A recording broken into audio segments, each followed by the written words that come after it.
Hello students, this is CA Yashoda Sharma from My Future Academy. So coming to the topic hidden goodwill. Hidden goodwill नाम से हमें क्या पता चलता है? Hidden मतलब छुपी हुई.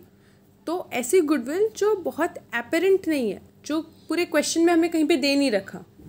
यानी कि यहाँ पर हमें उस hidden goodwill को find out करना है. अगर हमारे पास goodwill नहीं है question में, इसका मतलब हम ये नहीं मान सकते कि firm के पास कोई goodwill ही नहीं है. फर्म के पास गुडविल है लेकिन वो कहीं ना कहीं क्वेश्चन में हिडन है. तो हमें पहले क्या करना है, उस हिडन गुडविल को ढूंढना है. यहाँ पे थोड़ा छुपन छुपाई खेलना है. सो उस हिडन गुडविल को हमें ढूंढना है. वो ढूंढने के लिए हम क्या करेंगे, देखो, if the value of the firm goodwill is not given then how to find new partner share of goodwill. अगर फर्म की गुडविल ही नहीं दे रखी है, ऐसा नहीं है कि फर्म की गुडविल है नहीं, लेकिन अगर हमें क्वेश्चन में फर्म की गुडविल नहीं दे रखी है तो हमें किस तरीके से नए पार्टनर की गुडविल को फाइंड करना है, राइट. सो यहाँ पर हम देखते हैं, दो पार्टनर है, पार्टनर ए एंड बी. उनका कैपिटल दे रखा है 50,000 एंड 1 लाख. क्या है ये? कैपिटल. और सी पार्टनर का बोला है कि C partner as a capital वो लेकर आ रहा है 60,000. कितना? 60,000.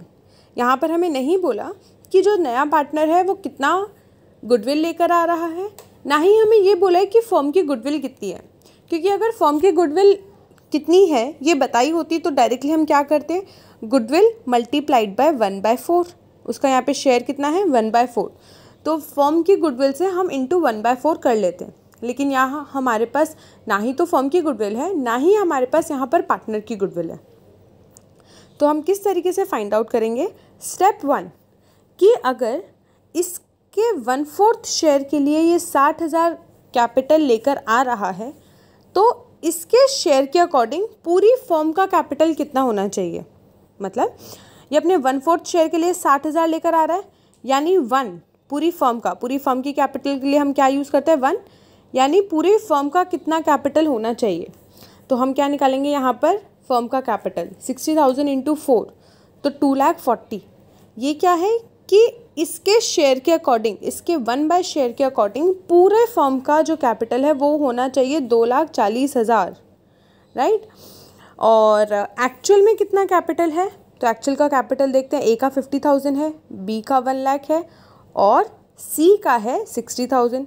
तो हम स्टेप 2 में तीनों के कैपिटल को प्लस करेंगे. 50,000 प्लस 60,000 प्लस 1 लाख. तो तीनों का कैपिटल कितना आया? 2,10,000. तो हमारी फर्म की हिडन गुडविल कितनी होगी कि एक्चुअल में हमारा कैपिटल होना चाहिए था 2,40,000, लेकिन फर्म का कैपिटल है 2,10,000. तो हम डिफरेंस कैलकुलेट करेंगे और ये जो हमारा कैपिटल है 30,000 वो रहेगा हमारा हिडन गुडविल. और ये गुडविल 30,000 की गुडविल दोनों पार्टनर्स आपस में शेयर करेंगे इन द सेक्रीफाइसिंग रेशियो. ये 30,000 ए और बी शेयर करेंगे इन द सेक्रीफाइसिंग रेशियो. एक इसका इलस्ट्रेशन हम देखते हैं. Illustration number 14. A and B are the partners with the capital 1,60,000 and 1,20,000 respectively. They admitted C as a new partner on 1st April for 1/4 share in the profit of the firm. C bring 1,60,000 as his share of capital. सो यहाँ पर क्या क्या दे रखा है? ए और B का capital दिया हुआ है, सी का हमें शेयर दिया है 1/4 और सी का कैपिटल बताया है. पूरे क्वेश्चन में कहीं भी गुडविल का जिक्र नहीं किया. तो हमें क्या करना है? यहाँ पे देखो, क्वेश्चन में भी नहीं बोला कि गुडविल की एंट्री करो. डायरेक्टली क्या बोला है? Pass the general entries on C's admission. तो यहाँ पर इन शॉर्ट हमें खाली गुडविल की एंट्री फाइंड आउट करनी है. उसके लिए हमें गुडविल को कैलकुलेट करना पड़ेगा.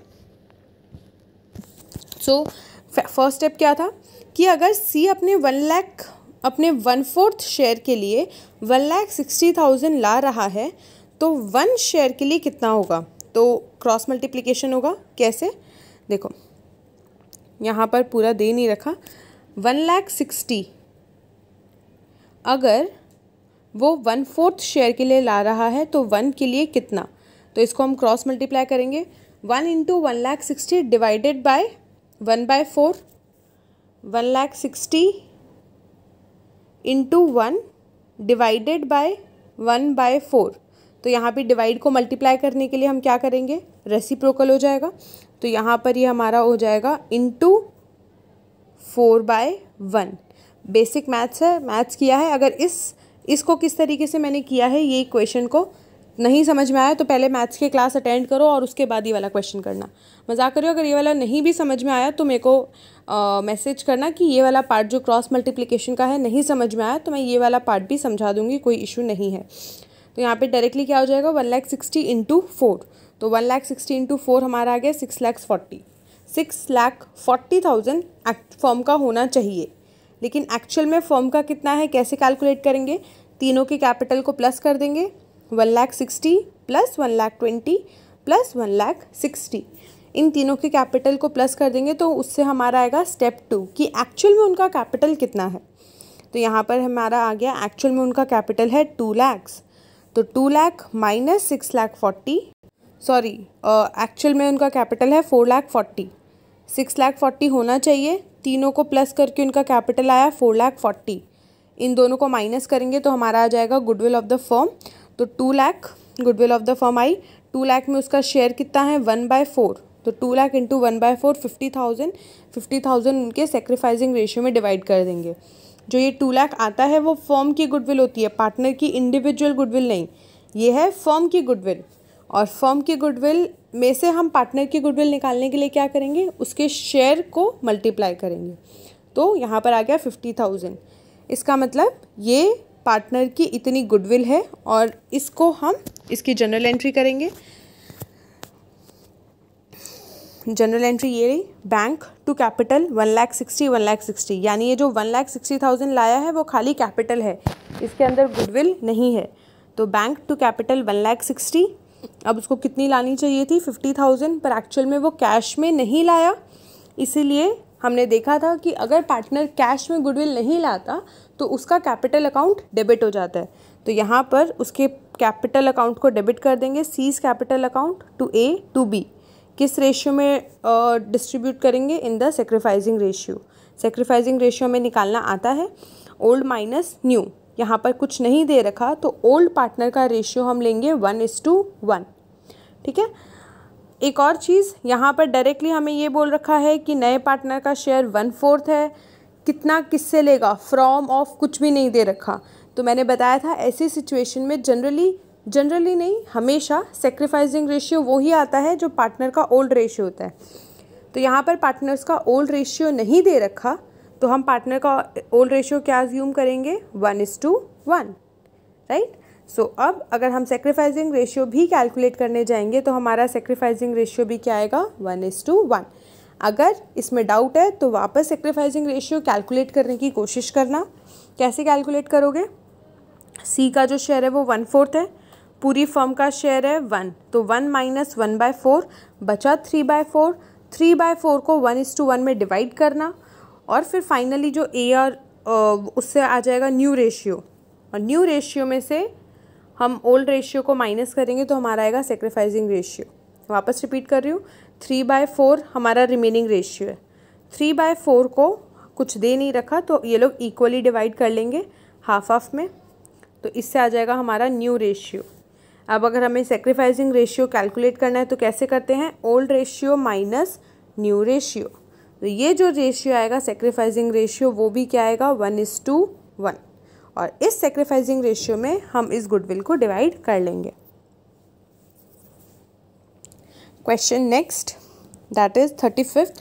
आप लोगों की जो TS है अगर न्यू है तो उसमें ये क्वेश्चन अलग हो सकता है, ऊपर नीचे हो सकता है। चैप्टर भी आपकी बुक में 4th चैप्टर नहीं दिख रहा होगा तो प्लीज़ थोड़ा सा उसको आइडेंटिफाई करके कर लेना। Abhay and Beena are the partner in a firm. They admit Chetan as a partner with 1/4 share in the profit of a firm. Chetan brings 2 lakh as a share of capital. Value of total assets of the firm is 5,40,000 and outside liabilities are valued at 1 lakh. On that date, give the necessary entries to record the goodwill at the time of Chetan's admission.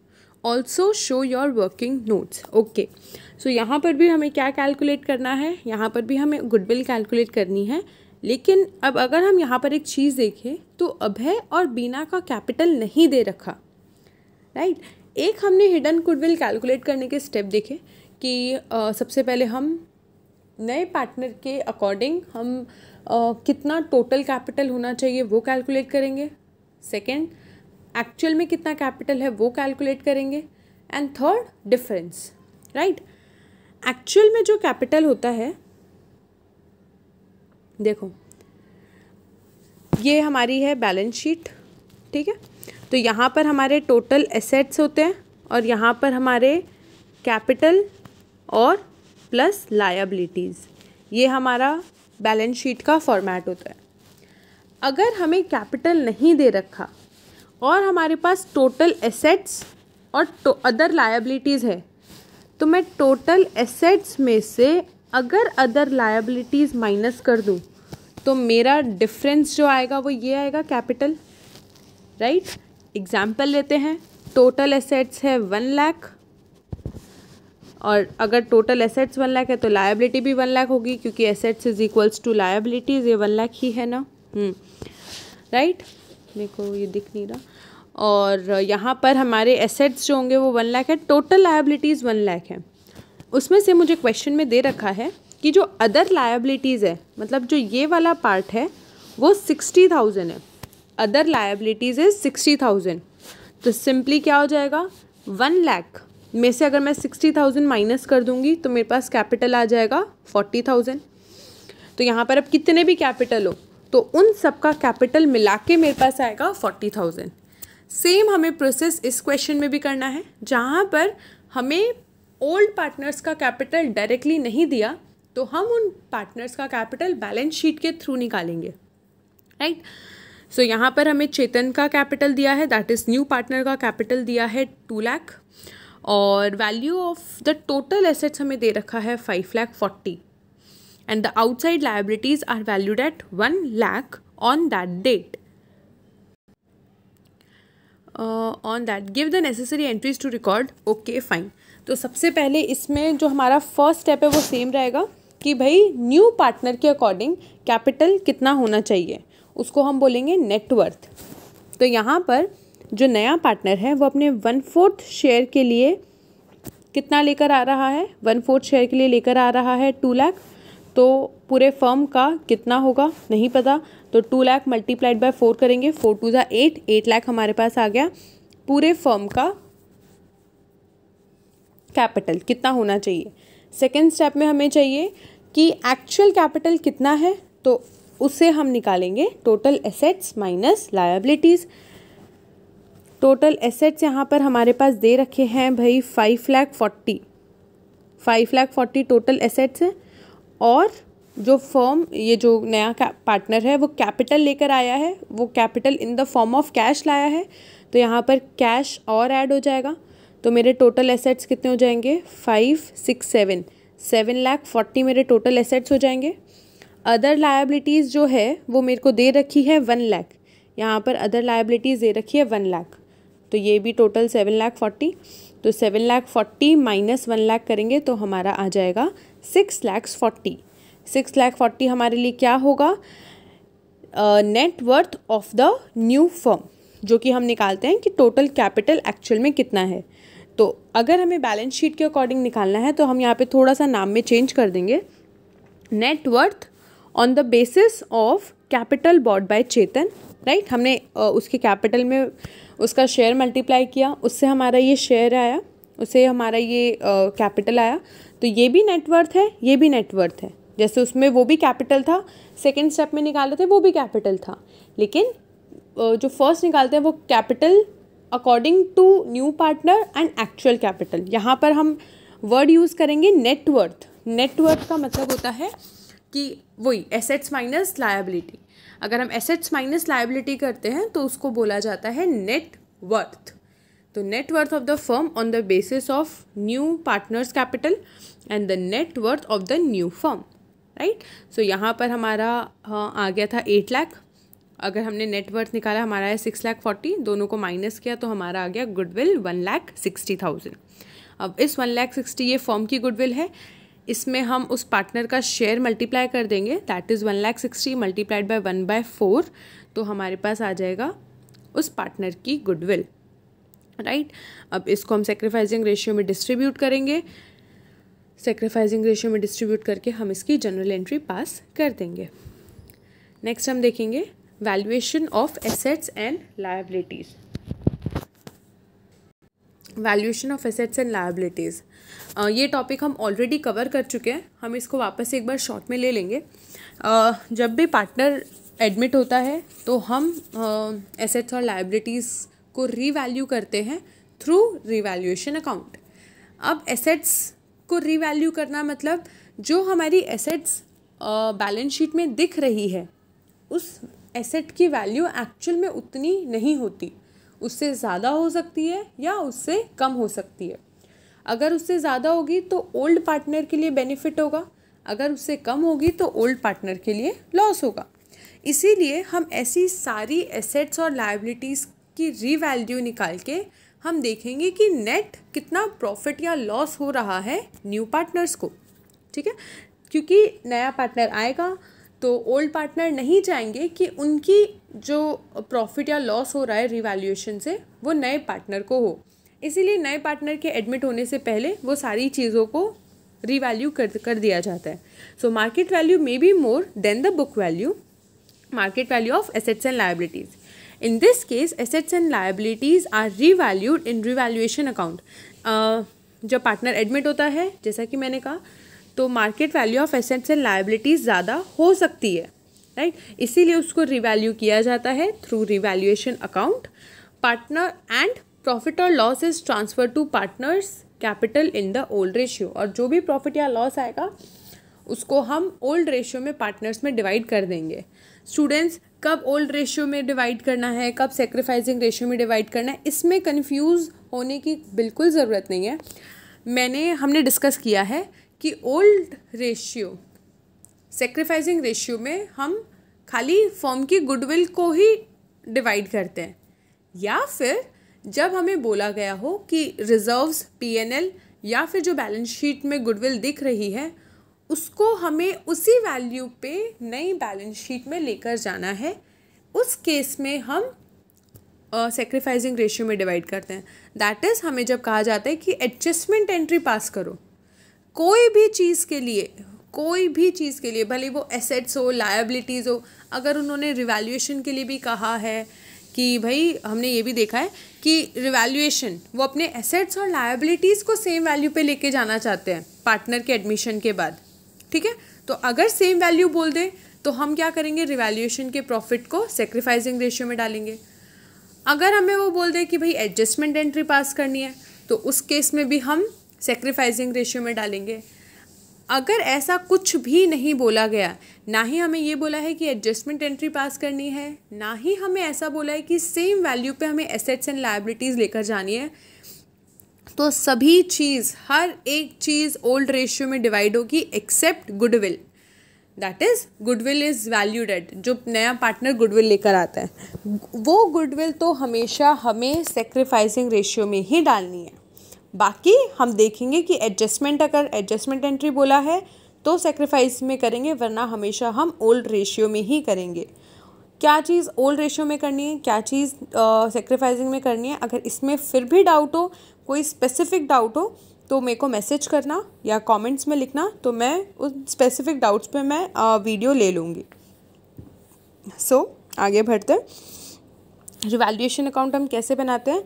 Revaluation account increase in assets या decrease इन liabilities, यानी कि हमारे लिए जो भी कुछ अच्छा है तो हम क्रेडिट करेंगे, डिक्रीज़ इन एसेट्स या इंक्रीज़ इन लायबिलिटी, जो हमारे लिए ख़राब है हम उसको डेबिट करेंगे।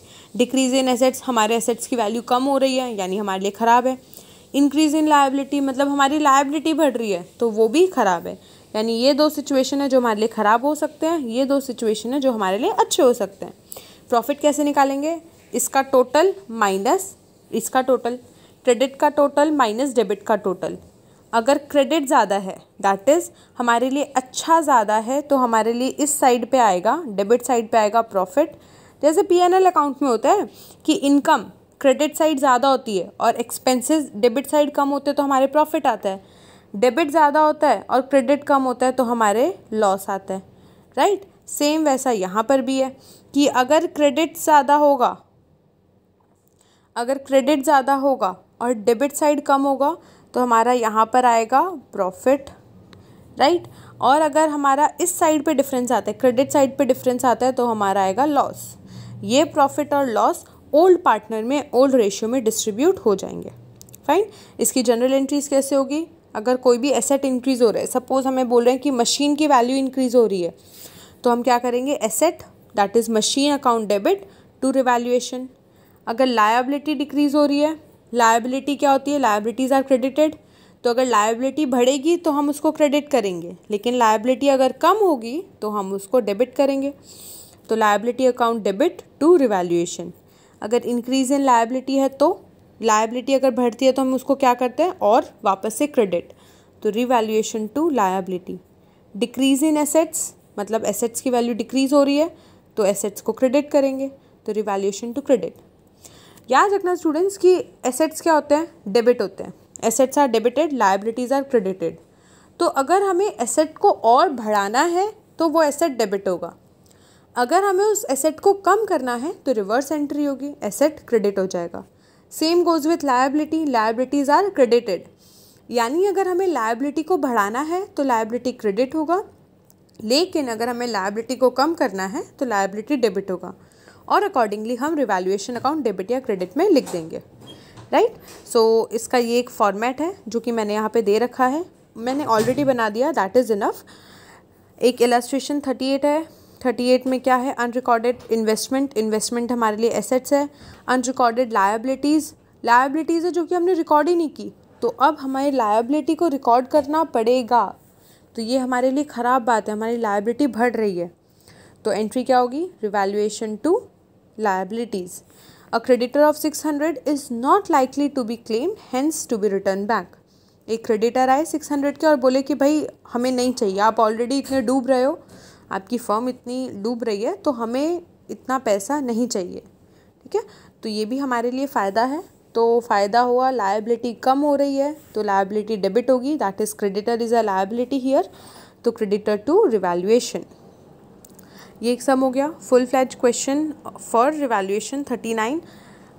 जनरली रिवैल्यूएशन का एक अकेला सम नहीं आता कि prepare revaluation account.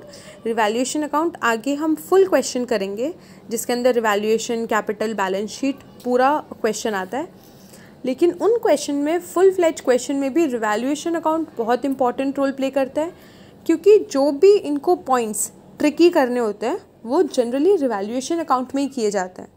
Capital account is very simple, adjustment of capital भी सिंपल है, लेकिन जो भी पॉइंट्स ये लोग इधर उधर करेंगे वो रिवैल्यूएशन अकाउंट में करेंगे।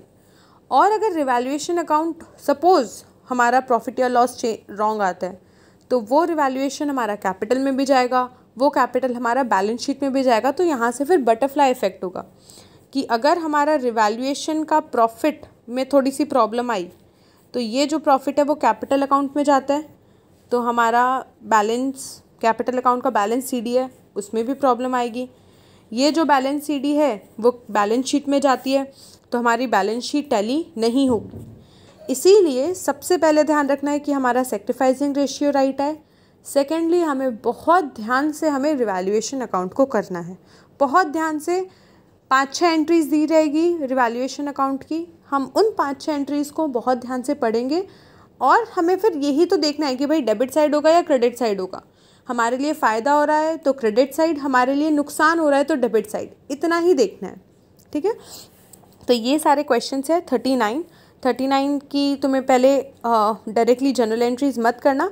इनिशियली मैं ये सजेशन दूंगी कि इनिशियली डायरेक्टली जनरल एंट्रीज पे ना आओ, पहले तुम इसका रिवैल्यूएशन अकाउंट बनाओ, सारी चीज़ें क्रेडिट और डेबिट करो और रिवैल्यूएशन अकाउंट के थ्रू फिर जनरल एंट्रीज पास करो, ताकि एक बार रिवैल्यूएशन अकाउंट पूरा क्लियर हो जाए उसके बाद फिर हम जनरल एंट्रीज़ को और अच्छे से फोकस करेंगे।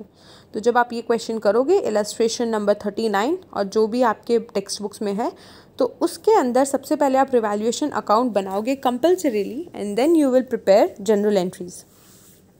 इसके अंदर एक पॉइंट है, पॉइंट नंबर 9, जो कि एक बार मैं डिस्कस करूँगी। Out of the amount of insurance premium which was debited to P&L account 5,000 to be carried forward to next year.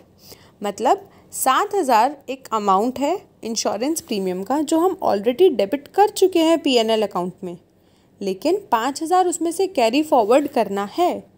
मतलब 5,000 क्यों कैरी फॉरवर्ड करना रहेगा? क्योंकि हमने 5,000 ज़्यादा पे कर दिया होगा, right. Insurance premium paid in advance, तो हमारे लिए कोई भी चीज़ पेड इन एडवांस क्या होती है? एसेट। यानी ये हमारे लिए 5,000 का भी हमें क्या पता चला, अरे ये तो हमारे लिए एसेट है, तो इसकी एंट्री हम करेंगे इंश्योरेंस प्रीमियम टू रिवैल्यूएशन। यहाँ पर ये रहा unexpired insurance premium to revaluation. क्यों? क्योंकि ये हमारे लिए एसेट है। अब इसके बाद की सारी एंट्रीज आप करोगे और इन 11 एंट्रीज में जो भी कहीं पे प्रॉब्लम होगी उसके रिलेटेड आप डाउट्स पूछोगे। वन मोर थिंग, ये जहाँ तक टॉपिक ख़त्म हो रहा है उसके सारे इलस्ट्रेशंस करने हैं इंक्लूडिंग एक्सरसाइज, ताकि जैसे जैसे वीडियोस आ रही है आप वैसे वैसे मेरे से डाउट्स पूछ सको। आज के लिए इतना ही।